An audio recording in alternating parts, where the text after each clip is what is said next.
Hey everyone, welcome to today's edition of One Single Story. It is Thursday and we're in the book of Esther chapter 5. I'm with Pastor Chris Rexroad, Pastor Alyssa Bream.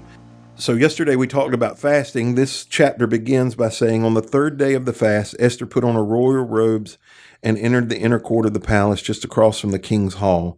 The king was sitting on his royal throne facing the entrance. When he saw Queen Esther standing there in the inner court, he welcomed her and held out the gold scepter to her. So Esther approached and touched the end of the scepter. Then the king asked her, "What do you want, Queen Esther? What is your request? I will give it to you, even if it is half the kingdom." So they've been fasting and praying. She was fearful to do this. So the way I understand it is she could have lost her life if she wasn't invited in. So she puts her life at risk to ask the king to assist. And when she got there, he offers her half the kingdom. Like, all of a sudden she may have changed her mind. Okay, I got a chance. Let me get this one off my list and then I'll work on something else. But this. Why don't you think she asked for her request right then? What? Half the kingdom. Yeah. Like it seems like, I don't know. Yeah, well, and the funny thing is about this story, and we don't really talk about it, but she has 2 meals before she gets to the question. She invites them to a dinner, and then she says, "Just the 2 of you come back tomorrow." Which that whole thing, I don't even understand that. That's seems random to me. Like, I think you're right. Like, my personality would have been, all right, let's get it out there. Yeah, let's say it. We would have just. I wouldn't have beat around the bush. Like, I'm not going to have 2 unnecessary dinners. If you're asking me, Yes. huh? Yeah, that's what you would do. Yeah, that's right. Well, I mean, he right? Didn't he give her the option? Like, whatever you want, just say it. Yeah. Maybe she's scared. Because I do believe she is. And sometimes you have to do life scared. Yeah. So that's the question today, is how can we develop courage to deal with difficult situations? Because no matter how we look at this, I believe we have to view Esther as courageous. And I think the reason why she was courageous is because she did it scared. So I think, how do we develop the courage? It's not necessarily that you immediately won't be scared. It's the ability to take the step when you're scared.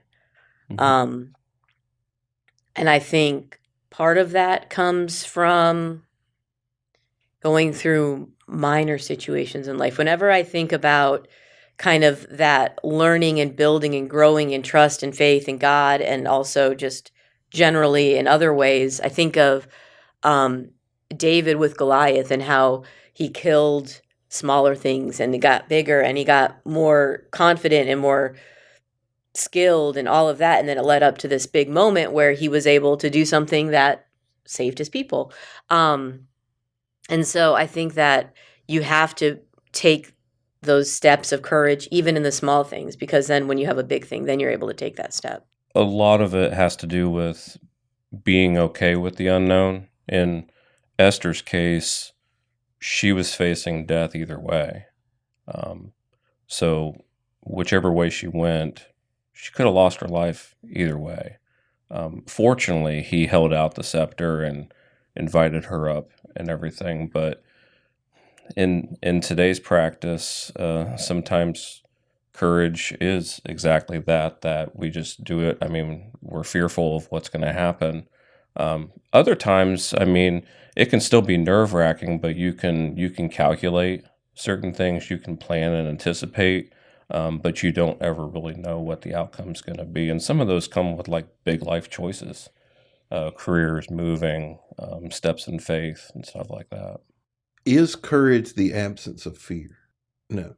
So you can still be afraid and have the courage to act. Yeah, because if there was no fear, you couldn't say you were courageous. I mean, you just did something. It's taking the steps even though you are still afraid. What kind of things create the most fear in your life? Like they're the biggest challenges for you? At this stage of my life, anything happening to my kids, because they're out on their own and everything. My son and daughter-in-law are over in the LA area serving out there. She's a traveling nurse, so you never know what's going to happen on the road. My youngest one, who's 20, he's about ready to go out to an interview in Oklahoma. Just all those different things that they're not near you. You don't have control over it anyways, even if they are with you. But I think that's probably one of the bigger ones. Where it concerns your action, what are some of the things that you're most afraid of? I think the things that I fear are failure and messing up. So I don't know.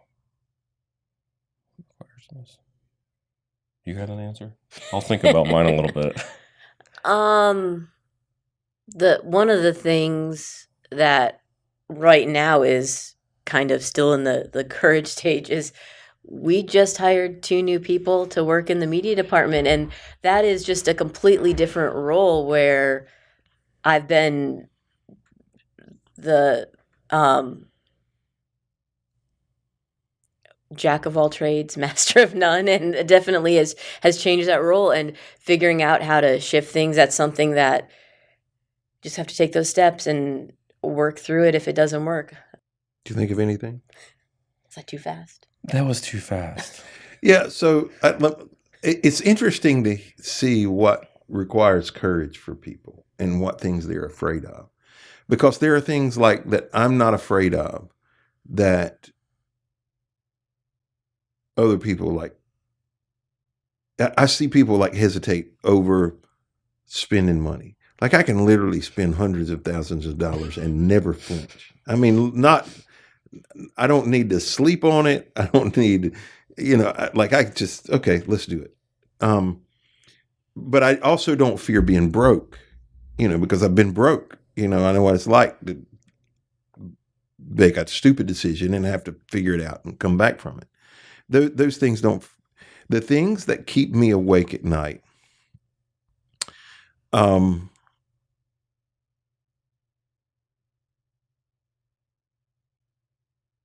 mostly relational.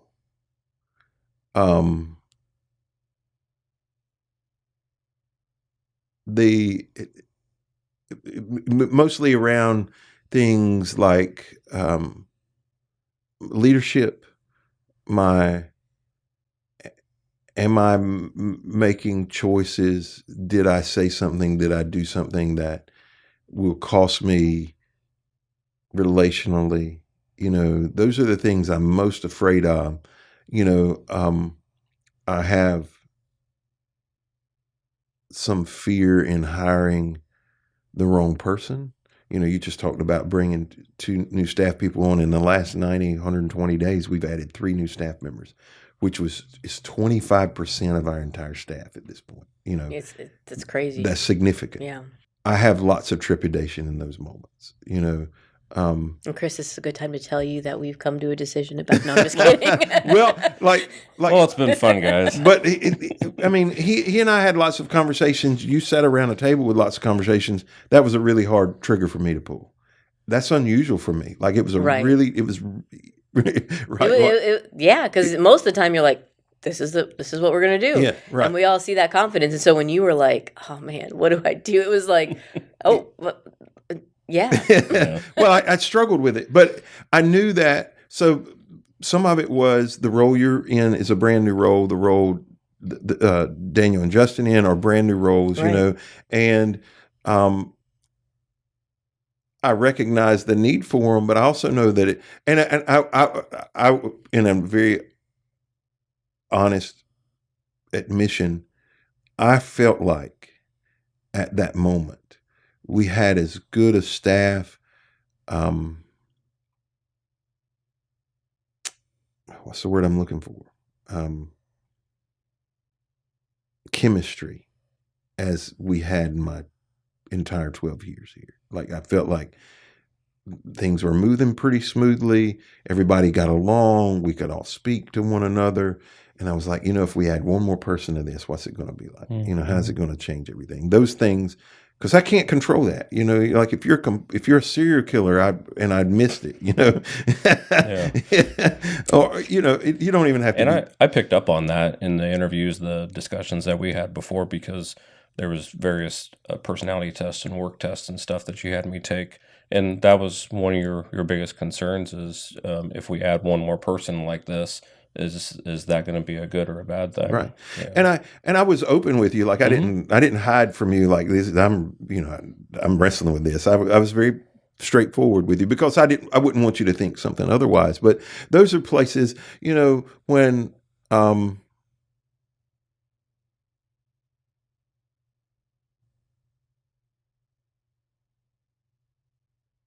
those are the things that I'm most fearful of, that I am, because I make decisions quick. I move fast, and so If you heard construction noises during this podcast, it's because he moved fast. And I know that people get bumped and bruised in that process, and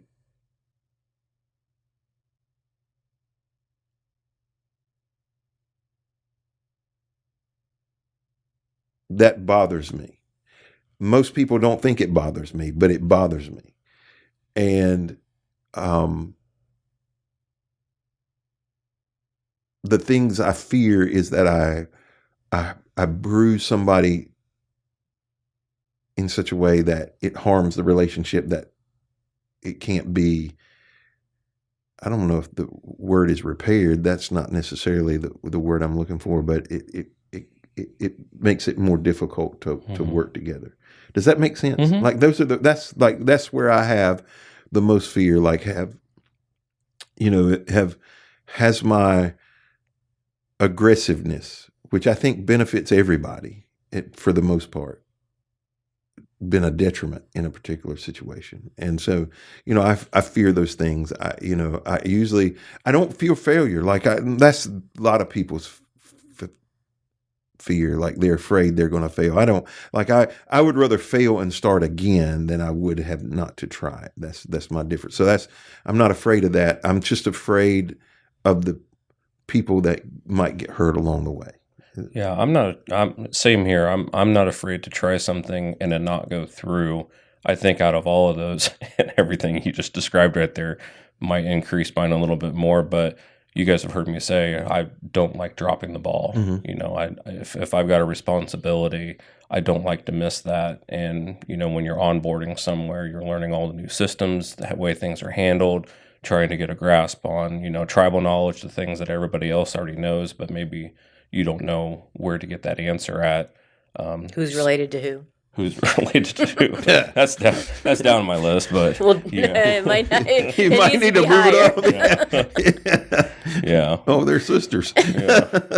But just that right there, I think that's probably one of my biggest fears is dropping the ball on something I knew I was supposed to get done, or I didn't realize I was supposed to get done, and it not being done, and just coming off unprofessional or not doing my part of the teamwork. Can you think of a time when you were courageous, and you look back on it and you're glad? I'm glad I made that leap. Leaving machining and following what I felt God was calling me to do at the age of 30 with several years under my belt, seniority, and all kinds of stuff there to go into ministry. I don't regret that one bit, and I look back and he's reconfirmed it several times to me. And coming from the family that I came from, I've said this before and hopefully it's understood. I've come from a very loving and supportive family, but because it wasn't a family that was ministry based, there wasn't really any support. When I say family, I'm talking about my parents and siblings and stuff like that. They love me, but there really wasn't a whole lot of, oh, that's great, we really support you in this and stuff like that. It was a lot more questions of kind of like, are you sure? Why would you do that? And my parents being Catholic and stuff, that was for priests. So it was kind of weird. But looking back on that, it did take a lot of courage. And I did spend time saying, are you sure, God? Praying and fasting during those times too. There's been a few times that I would say that Tyler and I together took some steps of faith. I would say moving here was probably the most courageous, because any other time we've lived either in a city with family, even if it was like I went to college, my aunt lived in that city. So if there would have been like some big emergency, there would have been somebody around. And other times we lived by Tyler's family and my family. Here we're like, the closest family is like 10 hours away. And so there's definitely that step of faith that this is what God wanted for us, where we were supposed to be. And you've been here the longest you've been anywhere, right? In my adult life, yeah. Yeah, in your adult life, yeah. Going into ministry for me was one of the most courageous things I ever did. That I look back on it and I'm glad I made that choice. Staying at Open Door, that might be the better way to say it. I was preaching somewhere else, but staying here and coming on staff was one of the most difficult decisions I ever made. In hindsight, was the right choice, not because where I ended up, but the things I learned. And I don't think you always know the benefits of your courageous choice immediately. She knows immediately, like, in about a 24-hour period after the second dinner, Haman's dead and Mordecai is being elevated, has been elevated to a place of prominence. It doesn't always work that way. I mean, Alyssa's almost 7 years in. She still may be deciding whether she made a good move. I think sometimes you don't see the full benefits of it, and I think you just have to be courageous. And I do think making small decisions and taking action even when you're afraid are two of the biggest things that you can do to overcome fear. Yeah. Be courageous. Good. Well, thank you all for joining us today on One Single Story. I hope you'll be back tomorrow as we examine Esther chapter 6.